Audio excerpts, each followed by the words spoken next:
कितने में बना ससुराल। अटल शर्मा का 5 कमरों का मकान उनकी धर्मपत्नी दया शर्मा ने अपनी पसंद से बनवाया था। अब पत्नी से बड़ा इंजीनियर या इंटीरियर डिजाइनर भी कोई हो सकता है क्या? बस इसीलिए पिछले 20 बरस से पत्नी के बनवाए मकान में अटल जी अपने दोनों बेटों के साथ सुख से बसर कर रहे थे। लेकिन कहते हैं ना, समय की गति बड़ी तेज होती है। धीरे धीरे समय बीता और अटल शर्मा के दोनों बेटे विजय और अजय की शादी हो गई। बड़ी बहू मालती ने तो ससुराल की परिस्थितियों के साथ सामंजस्य बिठाकर बहुत आसानी से एडजस्ट कर लिया था। लेकिन जैसे ही छोटे बेटे अजय की शादी माधुरी से हुई, मानो अजय शर्मा के घर में भूचाल सा आ गया। शादी के बाद अजय, ये कैसा इंटीरियर है तुम्हारे घर का? आजकल ऐसे घरों में कौन रहता है? ये दीवारों में बने शीशे वाले शोकेस, इनमें लगी हुई ये पुरानी तस्वीरें, लोहे की अलमारियां और चूने से पुती दीवारें, क्या है ये सब? क्यों भाई, क्या खराबी है हमारे घर के इंटीरियर में?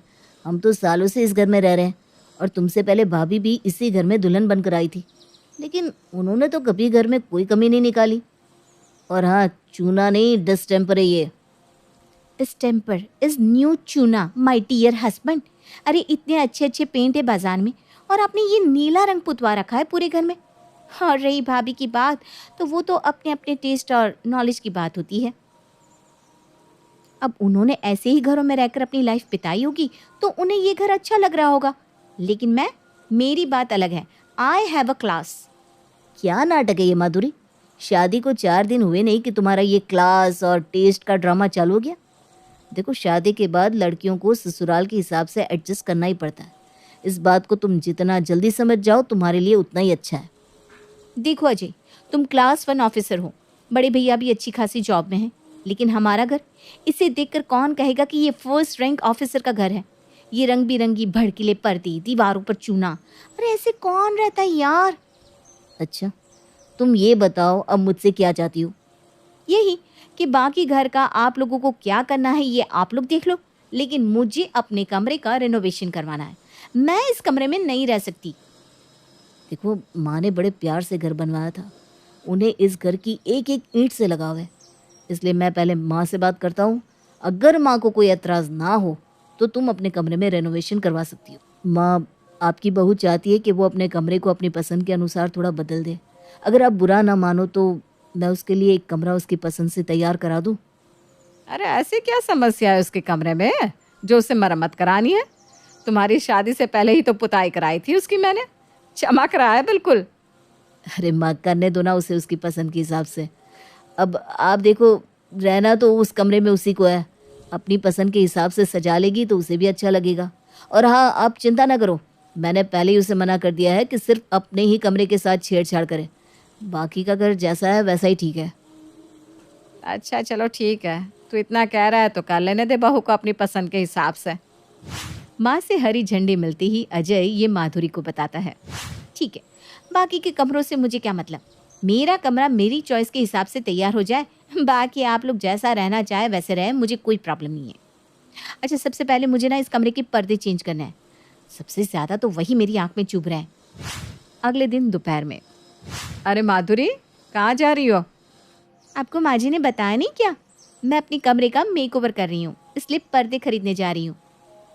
अच्छा जी, माँ जी ने तुम्हें कमरे का मेकओवर करने की परमिशन दे दी?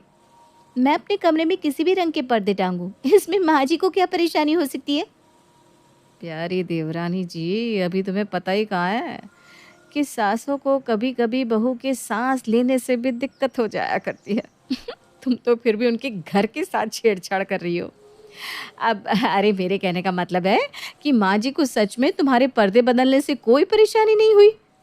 अरे भाभी, मैंने बताया ना कि माँ जी को कोई परेशानी नहीं हुई। इतना ही नहीं, मैं तो कमरे का पूरा हुलिया ही बदलने वाली हूँ, उसी के लिए ज़रूरी सामान देखने बाजार जा रही हूँ। अगर इस माधुरी को माँ जी अपने कमरे का मेकओवर करने दे रही है तो मैं क्यों पीछे रहूं? लगे हाथ बहती गंगा में मैं भी हाथ धो लेती हूँ। माँ जी, मुझे ना अपना कमरा कुछ खास पसंद नहीं आ रहा, आप कहे तो मैं भी अपने कमरे के लिए नए पर्दे ले लूँ। तू पीछे क्यों रहेगी? जा तू भी ले ले, तुझसे मुझे कोई दुश्मनी तो है नहीं। सास की बात सुनकर जिठानी मालती खुशी से फूली नहीं समा रही थी।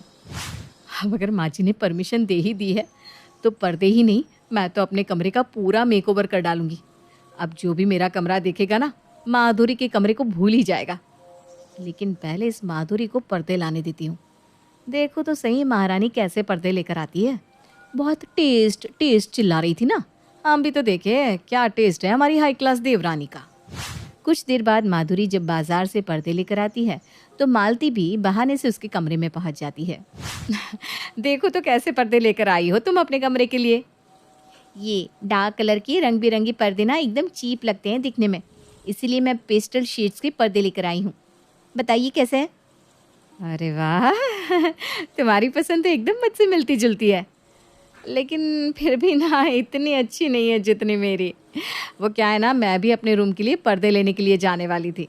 मैंने सोचा एक बार देख लूँ तुम कैसे पर्दे लेकर आई हो, कहीं ऐसा ना हो कि हम दोनों की चॉइस एकदम सेम टू सेम हो जाए। इतनी ही बढ़िया पसंद है तो आज तक इस बाबा आदम के ज़माने वाले घर में क्यों रह रही थी? आज से पहले पर्दे क्यों चेंज नहीं किए? भाभी को क्या लगता है मैं इनकी चालाकी समझ नहीं रही हूँ? अरे मैं खूब समझती हूँ भाभी यहाँ क्या देखने आई थी। अब मेरी नकल करके सेम ऐसे ही पर्दे अपने कमरे के लिए लेकर आएंगी। अगले दिन मालती बाजार जाकर माधुरी से भी महंगे और खूबसूरत पर्दे लाकर अपने कमरे में लगा लेती है। मैं ना कहती थी मेरी पसंद तुमसे भी अच्छी है।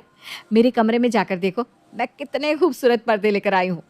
वैसे तुमने भी अपनी तरफ से अच्छी कोशिश की थी। सिर्फ पर्दों से क्या होता है भाभी, दीवारें और छत तो वही चूना छापी है ना। ऐसे कमरे में आप 10,000 के पर्दे भी लाकर टांग देंगी ना तो भी वो तो फीके ही नज़र आएंगे। इसलिए मैंने तो बात कर ली है, कल से मेरे कमरे में काम शुरू हो रहा है। कमरा किसे कहते हैं ये अब आप देखिएगा। अरे सच में हमारी सोच ना कई मामलों में आपस में मैच करती है। मैं भी आज तुम्हारे जेठ जी से यही कह रही थी कि हम अपने कमरे को एकदम रॉयल लुक दे देते हैं। बस 1-2 दिन में मैं भी अपने कमरे में काम शुरू ही करने वाली हूँ। कमरे को रेनोवेट करने के नाम पर दोनों देवरानी जेठानी के बीच में एक अंधी दौड़ शुरू हो गई थी। पुरानी फ्लोरिंग, वॉल, सीलिंग सब हटाकर आपको मेरी पसंद के हिसाब से लगाना है। देखो फ्लोरिंग तो वुडन की होगी, दीवारों पर प्लास्टिक पेंट और छत पर फॉल सीलिंग भी चाहिए। कमरे का ओवरऑल लुक ऐसा होना चाहिए कि रूम में आते ही समझ में आए कि कमरे में रहने वाले इंसान का कुछ क्लास है। फ्लोरिंग से लेकर वॉल पेंट तक सब कुछ मुझे लाइट शेड में ही चाहिए। हो जाएगा मैम, आपकी इस रूम का खर्च लगभग 5 लाख आएगा और 30,000 मेरी फीस। Okay done. तुम करती रहो इंटीरियर डिज़ाइनर पर खर्चा, मैं तो मुफ्त में ही तुमसे अच्छा कमरा बनाकर दिखाऊंगी।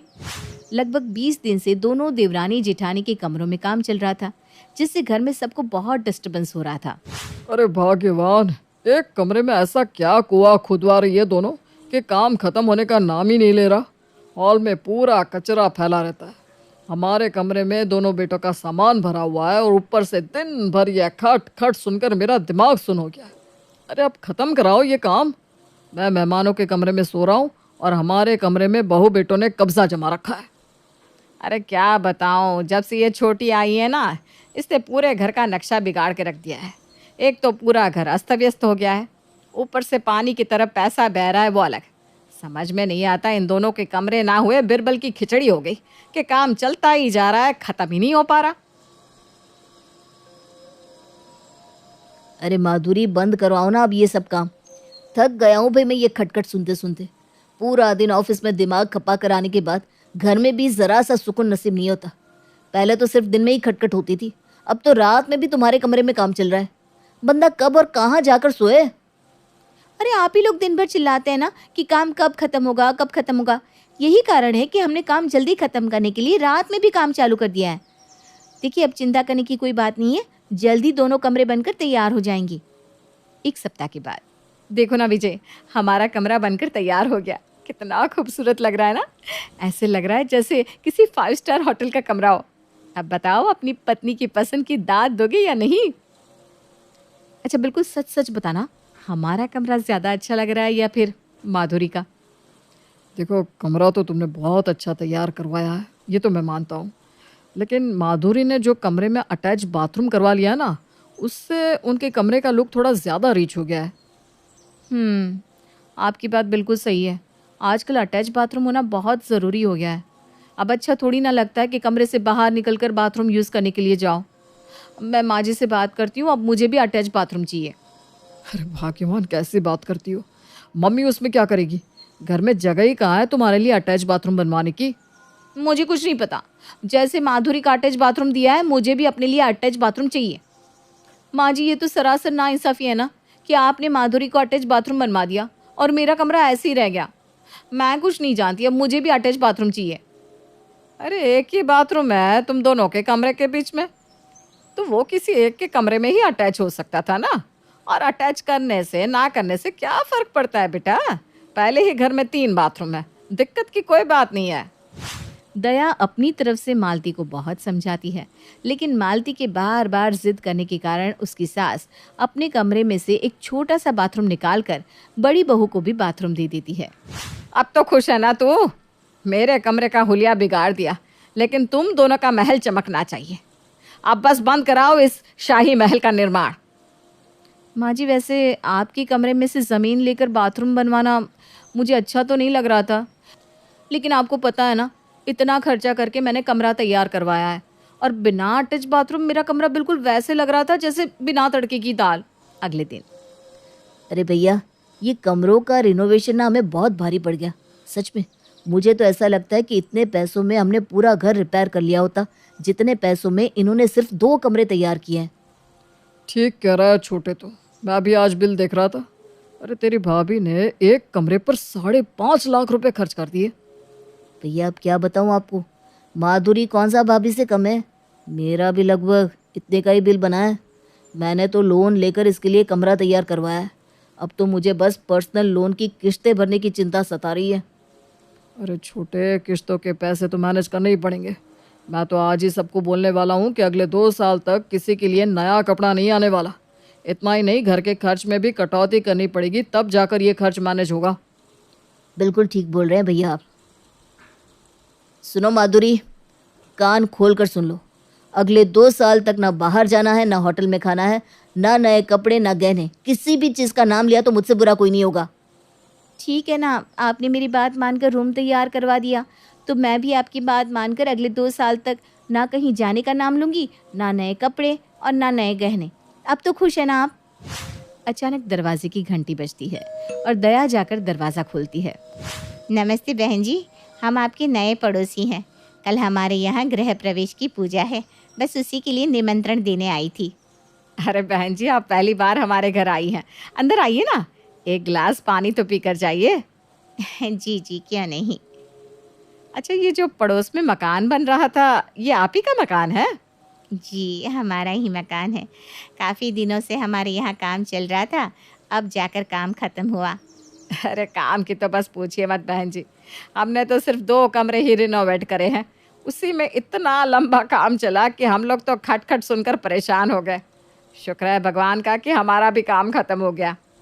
अच्छा, आपके यहाँ भी काम चल रहा था? जी, दोनों बहुओं के कमरे रिनोवेट करवाए हैं। भाई आजकल के बच्चों को हमारे तरीके के मकान कहाँ पसंद आते हैं। आइए ना आंटी जी, जब तक चाय बन रही है मैं आपको अपना कमरा दिखा कर लाती हूँ। इन्हें भी तो पता चले मेरी हाई क्लास चॉइस। और मेरा रूम देखकर बेचारी यही सोचेंगी, काश पहले देखा होता तो वो भी ऐसा ही बनवाती। ये देखिए, सब कुछ ब्रांडेड एंड इम्पोर्टेड लगवाया है हमने। पूरा रूम मेरी पसंद से ही कस्टमाइज़ हुआ है। अरे बेटा, ये सब जो तुमने लगवाया है ना, ब्रांडेड और इम्पोर्टेड तो हो सकता है, लेकिन ट्रेंडिंग नहीं है। क्या मतलब? मतलब ये बेटा कि ये वुडन फ्लोरिंग तो कब की आउट ऑफ फैशन हो गई है। और बेटा ये नेट और वेलवेट की कॉन्ट्रास्ट पर्दे आजकल तो कोई नहीं यूज़ कर रहा। फॉल सीलिंग का ये स्टाइल जो तुमने कराया है ना, ये तो 10 साल से बिल्कुल आउट ऑफ ट्रेंड है। तुमने पैसा तो बहुत लगा दिया, लेकिन सच बताऊं तो मुझे मज़ा नहीं आया। अच्छा चलती हूँ, लेकिन आपको कल हमारा नया घर देखने के लिए और मकान की मुहूर्त में शामिल होने के लिए ज़रूर आना है। तो जाना ही पड़ेगा। अरे हमारे इतने स्पेशल कमरों को मज़ा नहीं आया कहकर चली गई। हम भी तो देखे कौन सा राजमहल बनवाया है इन्होंने। अगले दिन मालती, माधुरी और उनकी सास समय से तैयार होकर गृह प्रवेश में पहुंच गई थी। अरे माधुरी, ये घर है या किसी फिल्म का सेट? कुछ ज़्यादा ही खूबसूरत नहीं है? मैं भी यही सोच रही हूँ भाभी कि इनका घर तो वाकई बहुत खूबसूरत है। किचन, बाथरूम, लिविंग रूम, सब कुछ ऐसा लग रहा है जैसे किसी विदेशी होटल में आ गए हो। पूरा घर देखने के बाद वाकई माधुरी और मालती के तो होश उड़ गए थे। पिछले 1 महीने से उन दोनों ने महंगे से महंगा इंटीरियर इंटरनेट पर सर्च करके अपने घर के लिए पसंद किया था। उन्हें तो पक्का यकीन था कि जो भी उनका कमरा देखेगा देखता ही रह जाएगा। लेकिन यहाँ तो सब उल्टा हो गया था। उनके कमरे को देखने वाले पहले शख्स ने ही तारीफ की जगह उनके बेडरूम में 10 कमियां गिनवा दी थी। अरे माधुरी, मुझे तो इनके घर की मिठाई चखने के बाद अपनी खीर फीकी नजर आ रही है। अरे हमने इस खीर को स्वादिष्ट बनाने के लिए क्या कुछ नहीं किया, लेकिन अब तो ऐसा लग रहा है जैसे दूध ही फट गया हो। कौन सी खीर भाभी? मैं कुछ समझी नहीं, क्या बोल रही हो आप? अरे बेवकूफ, अपने कमरों की बात कर रही हूँ और क्या। वैसे आपके घर को देखकर लगता है आपने बहुत खर्चा किया है इसके इंटीरियर पर। वाकई काबिल तारीफ है। खर्चा? हाँ भाई, खर्चा तो किया है। वैसे आपने भी तो रेनोवेशन करवाया ना, कितना खर्चा हुआ आपका? अब हमने तो 2 कमरे कराए हैं, लगभग 10-11 लाख रुपया लग गया। आपका तो कम से कम 50 लाख लगा होगा ना? खा गए ना आप धोखा। अरे भाई सच बताएं, पूरे घर का इंटीरियर हमने 8 लाख में कराया है। अब बताइए, है ना मेरा टेस्ट और सिलेक्शन बढ़िया? पड़ोसन की बात सुनकर एक पल के लिए तो मालती और माधुरी की आंखों के आगे अंधेरा छा गया था। जितने पैसों में हमने 2 कमरे सजाए, उन्होंने अपना 5 कमरे का मकान सजा लिया। अब तो मालती और माधुरी के मुंह का स्वाद ऐसा बिगड़ा कि गृह प्रवेश की मिठाई भी उनका मुंह मीठा न कर पाई। सर पीटती और अपनी मूर्खता पर आंसू बहाती दोनों देवरानी जेठानी लौट कर घर आ गई थी। देख रही हूँ, पड़ोसन का मकान देखने के बाद तुम दोनों का चेहरा सफेद पड़ गया है। अरे बेटा, इसमें बुरा मानने वाली कोई बात नहीं। ये लग्जरी, ऐशो आराम और दिखावे का कोई अंत नहीं होता। जितना भी कर लो हमेशा कम ही लगता है। इसीलिए तो मैं अपने सादे से मकान में खुश थी। तुम भी अपने कमरे में संतुष्ट होना सीख जाओ, नहीं तो ऐसे ही रोज किसी ना किसी का घर देखोगी और अपने मन की शांति खो दोगी। सास की बात मालती और माधुरी को आज बहुत अच्छी तरह समझ में आ गई थी और उस दिन के बाद उन्होंने संतुष्ट होना सीख लिया।